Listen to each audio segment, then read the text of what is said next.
Now, concerning Solomon and the Queen of Sheba, I mean, this is a very interesting subject matter, and we have a lot of our own indigenous and authentic documentations, like the Kubra Nagesh, and the Queen of Sheba, only son Menelik, and other documentation, as well as the Testament of Selomon. And in the Testament of Selomon, Nagush Selomon, he testifies himself, you understand, to both the Queen of Sheba, his meeting with the Queen of Sheba, you understand, and the extended version of the Testament of Solomon, you understand, there's certain parts which the Hebrews, you understand, who remained in the land of Israel, the land of Canaan, who did not go to Ethiopia with Menelik, Solomon and Queen of Sheba's only son, there was certain suppression of certain main facts, certain parts of the story they lied about. This is why people say, well, Solomon and Sheba having a son, well, this is not in the Bible.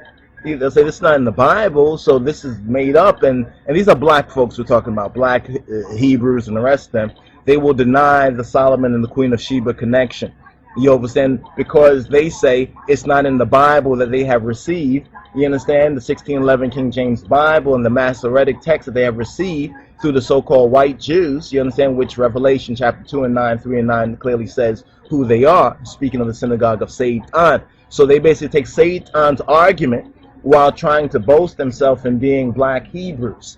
You know what I'm saying? So you see, this is one reason why the iniquity of the Amorites is not yet full. You understand, in our present situation, even with some of the partial enlightenment, continues to go on as it does because of such things. But if we look at the true testament and the documentation, such as the Kibra Nagash, you will get more of the fuller story of the Queen of Sheba and King Solomon.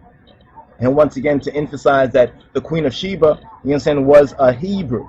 She was a Hebrew, just like Moses' wife Zipporah and his father-in-law were Hebrews. They were called Ethiopians nationally or continentally, as Africa. It wasn't known as Africa, but the continent was known as Ethiopia, or more specifically, tribally, as Midianites. And then we trace Midian to Keturah, you understand, within the scripture, who was Abraham's third wife after Sarah, you understand, after Sarah had passed on, after she had died. So he had 6 sons from Keturah or Keturah, you understand, in the Bible, you understand, and from these children, you understand, we both have the Midianites, you understand, from which came Moses' father-in-law Jethro and Moses' wife Zipporah, you understand, within the Bible. So often they'll say that Moses married an Ethiopian woman, you understand, but if they just study the scripture, study the text, she was also a Midianite, and Midian comes from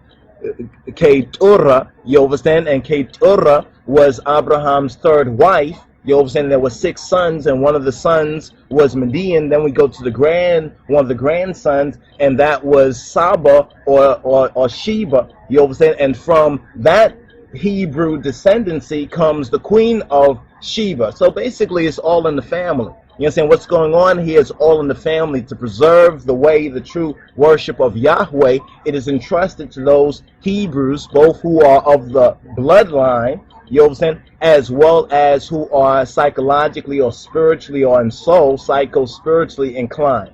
You understand, because man was made in the image of God, and that's a triune spirit, soul, and body. But if we touch on the testament of Solomon briefly, we'll find out that now, concerning Solomon and the Queen of Sheba,